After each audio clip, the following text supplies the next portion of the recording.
Assalamualaikum warahmatullahi wabarakatuh. Selamat pagi sobat trader semuanya, dimanapun saat ini berada. Jumpa lagi dengan Wija Trading di pagi hari ini, hari Senin 30 Desember 2024, menjelang penghujung tahun dan sekaligus tutupan candle di time frame monthly. Kita akan mencoba memetakan lagi untuk satu hari ke depan dan potensi beberapa hari ke depan, melihat dari dinamika yang berada saat ini.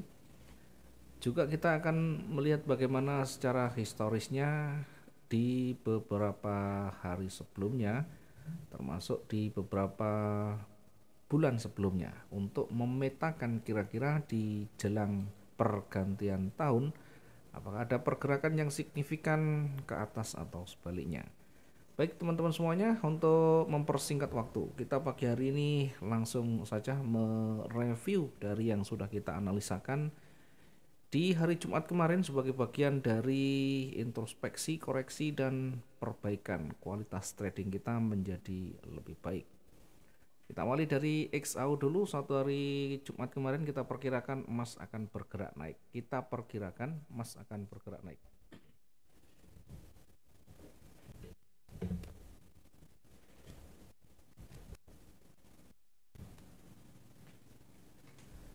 Dengan simulasinya tentunya ketika dia akan bergerak kuat naik saat dia melewati area resisten terdekat.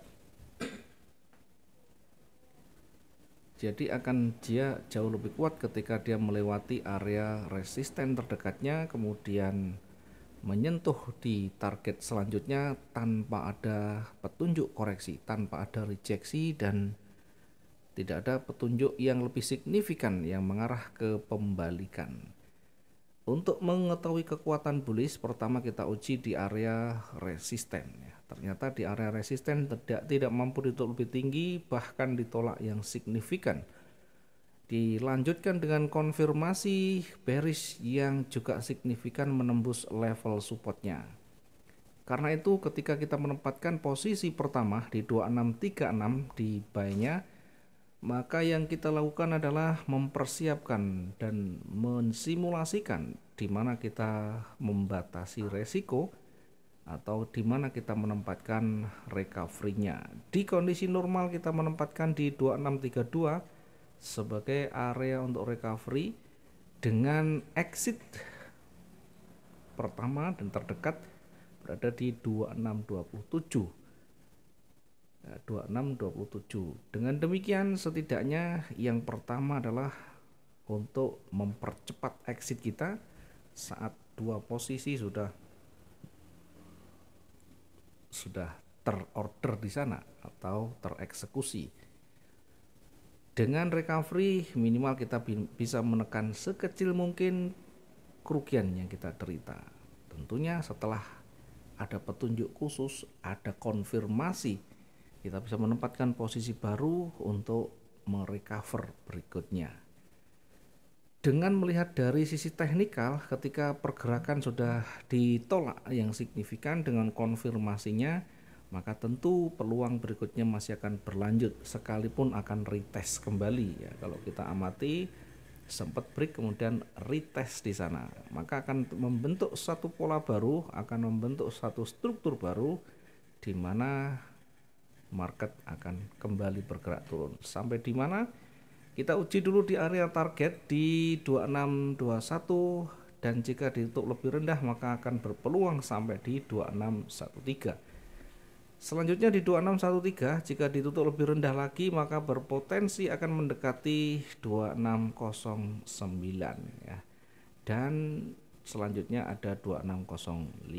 Ternyata hanya sampai di target yang kedua dan itu sudah mulai ditolak, waktunya sudah cukup pagi, tentunya akan sulit untuk lebih jauh lagi ya. Sementara hari berikutnya adalah libur Sabtu dan Minggu. Maka di satu hari Jumat kemarin emas sekalipun berbalik kita tetap bisa dapat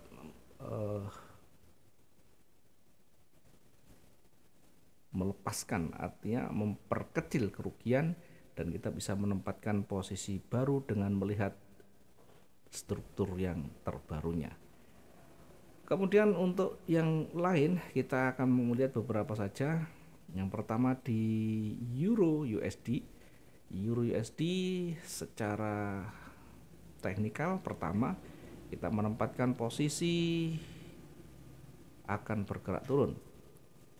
Dengan simulasi seperti ini ya, pertama kita uji di area kisaran 1.04043 dan berikutnya di 1.03867. Dua kondisi ini jika ditembus maka akan berpeluang lanjut hingga di 1.03715. Perhatikan dia bergerak turun hanya sampai pada posisi supportnya kemudian memantul kembali. Artinya di area warna oranye tidak mampu ditutup lebih rendah, maka memantul kembali. Kita uji di area 1.042233. Ini ada area resisten. Bagaimana ketika kita sudah punya posisi tersentuh kemudian marketnya berbalik? Saat kita sudah punya posisi maka kita harus sudah membatasi berapa risikonya, atau kita sudah mempersiapkan bagaimana risk manajemennya. Setidaknya kalau kita sudah membatasi maka itulah bagian dari maksimal dari kerugian kita. Selanjutnya bagaimana? Ya sudah selesai. Baru kita lihat peluang berikutnya, kita bisa menempatkan posisi baru dengan melihat perkembangan terbaru. Bagaimana pola yang terbaru itu terbentuk, kemudian apa yang bisa kita dapatkan informasi di sana. Adakah signifikan? Adakah pola di sana itu memenuhi syarat dari opini yang ada di benak kita yang menjadi aturan main kita. Ketika itu masih berpeluang masih akan bergerak naik, maka tentu kita tetap membatasi, hanya saja ada keyakinan yang cukup untuk masih bergerak naik. Dengan apa? Banyak parameter yang bisa kita baca, dari loss momentum, dari rejeksi, dari perubahan warna yang signifikan dan seterusnya. Dengan demikian, sekalipun ini kita recovery masih belum berhasil, tetap kita bisa mendapatkan peluang berikutnya berada di atas resisten. Kita masih bisa mendapatkan sampai di resisten berikutnya. Kemudian di pound sterling sama. Mungkin di awal yang tidak mengetahui bagaimana cara mengatasi, pasti kena dua-duanya ya. Sell dapat rugi, atau begitu sell naik, begitu buy turun ya. Buy dulu turun, kemudian sell dulu naik. Kita perkirakan sebenarnya masih akan bergerak sebenarnya turun sampai di area lingkaran, kemudian kita perkirakan naik, kemudian koreksi lagi baru kembali naik. Nah, kita manfaatkan peluang-peluang dari space yang ada di sana. Sebagai contoh, kita menempatkan posisi buy di 1.25343. Begitu kita sudah tereksekusi maka kita sudah siapkan batasan resikonya ya, di angka 100-150 kita bisa membatasi. Dan tentunya tujuan pertama kita melakukan recovery adalah bagaimana supaya kita cepat exit dengan tingkat kerugian yang kecil. Setelahnya kita akan melihat bagaimana perkembangannya. Adakah informasi terbaru dari candle yang terbentuk, baru kita menempatkan posisi berikutnya. Sekalipun ini buy kena dan bergerak turun, tetap kita bisa profit sekalipun maksimal turunnya. Dan sebaliknya, ketika ini sell misalkan, marketnya naik, tetap saja kita bisa profit. Meskipun harus betul-betul bersabar menunggu sampai pergerakan itu maksimal. Nah, tentunya bagaimana ketika zigzag naik turun? Tetap kita membatasi seberapa maksimal kita siapkan untuk menerima kerugian itu dan segera exit. Itu biar kita nanti tidak terkatung-katung, biar tidak tergantung marketnya mau kemana.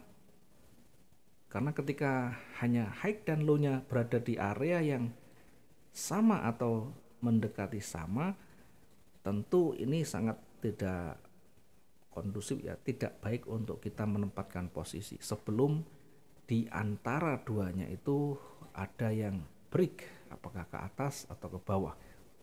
Bagaimana cara mengetahui break? Ya kita lihat yang terdekat di mana. Sangat kecil sekali ketika kita terakhir melihat hijau, breaknya ngambil jauh.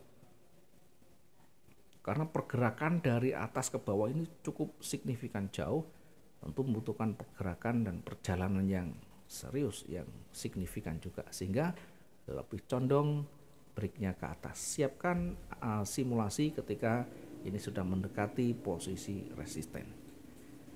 Dan kita bisa mengambil peluang di atas resistennya ya, sekaligus untuk menambah atau menutup kerugian jika kita masih ada kerugian di awal ya.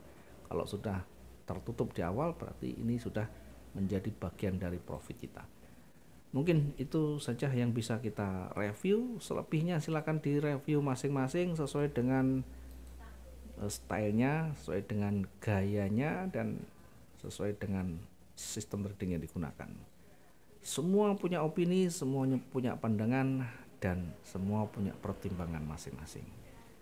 Jadilah diri sendiri yang bisa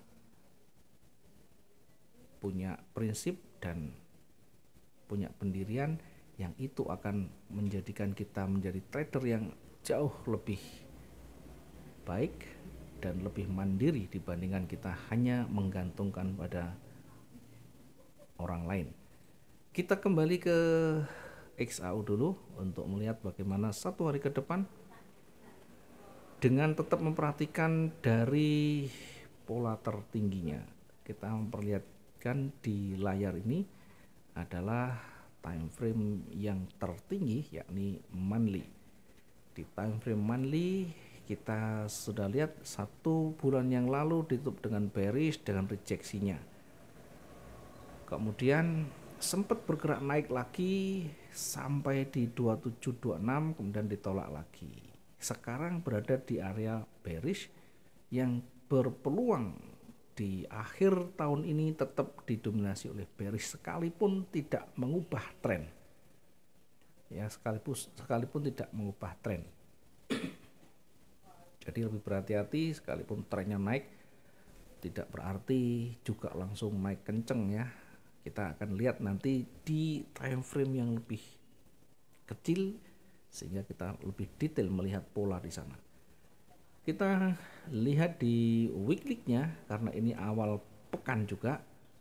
Di weekly-nya 1 pekan yang lalu itu tidak ada petunjuk yang signifikan, terbentuk doji di sana yang menandakan keraguan kekuatan dari bearish ya, karena bergerak turun ditolak sebelumnya, kemudian ada rejeksi, setelahnya diikuti dengan doji ya, di mana kebimbangan itu sudah ada di 1 pekan yang lalu ya. Pekan ini tentu karena bimbang bisa naik dan turun. Kita masuk ke daily. Di daily sudah mengarah ke atas ya. Sekalipun di hari Jumat kemarin didominasi oleh bearish, tetapi kecenderungan masih bergerak naik. Sehingga kita fokus ke buy dulu untuk saat ini dengan tetap melihat dari area pentingnya. Kita akan tandai dulu. Kita akan mengujinya nanti di area pentingnya, kemudian baru kita menempatkan posisi kita ya. Baik, untuk yang pertama karena arahnya ke atas tadi, kita akan simulasikan kira-kira seperti ini. Nanti kita akan menguji di sini apakah dia akan kuat menembus atau tidak. Kalau tidak kuat menembus biasanya akan kembali terkoreksi dan setelahnya akan balik naik lagi ya. Bisa juga ini retest dulu. Oke.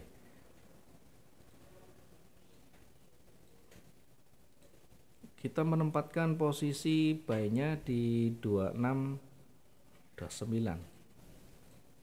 Baik, kita tempatkan di 26.29.22.42. Dimana kita menempatkan targetnya, kita tempatkan targetnya berada di resisten ya. yang banyak disentuh kita tempatkan di sini di 2636 ya. Target yang pertama 2636.35. Selanjutnya, jika tidak ada petunjuk yang lebih jauh untuk bergerak turun, itu artinya kekuatan bullish masih mendominasi. Kita akan targetkan kembali berada di 2643. Target yang kedua berada di 2643.96. Sementara untuk jenuh hari ini, titik jenuh hari ini kita perkirakan ketika dia naik, jenuh beli berada di area mendekati target ya, sebelah kiri. Kalau kita lihat di situ ada penolakan, kita tempatkan di sana dulu untuk hari ini ya. Untuk area jenuh beli kita tempatkan di 2652 dulu. Sementara di sisi yang berlawanan kita akan menguji di area pantulan nanti. Kalau dia tidak mampu ditutup lebih tinggi, dia bisa memantul. Kita menempatkan posisi sell di kira-kira di bawah dari level psikologisnya hari ini. Sell kita tempatkan di 2620.48. 2620.48 dengan targetnya berada di supportnya yang banyak disentuh ya. Kita cari yang banyak disentuh, yakni berada di 2613.88. Target yang terdekat di 2613.88. Kemudian selanjutnya, jika tidak ada petunjuk lebih lanjut, tidak ada petunjuk untuk memantul lagi, kita akan tempatkan target berikutnya di harga 2607, berada di harga 2607.77. Target berikutnya 2607.77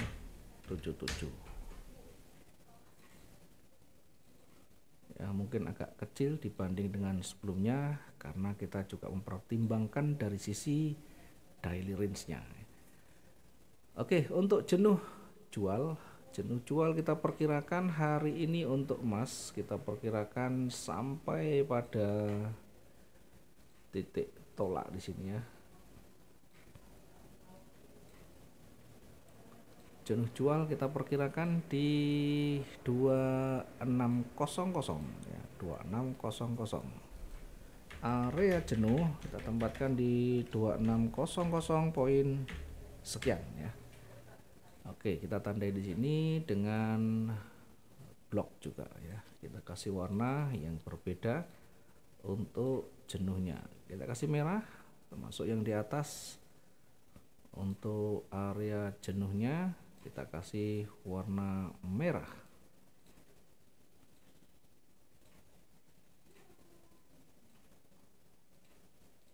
Ini untuk area jenuh beli 2652. Oke, silakan nanti disesuaikan dengan sistem trading masing-masing. Silakan nanti sesuaikan dengan aturan masing-masing yang sesuai, yang tentu nyaman dan jangan terpengaruh oleh sana sini kalau itu memang betul-betul menjadi bagian dari aturan main kita. Ini adalah satu opini, satu pandangan.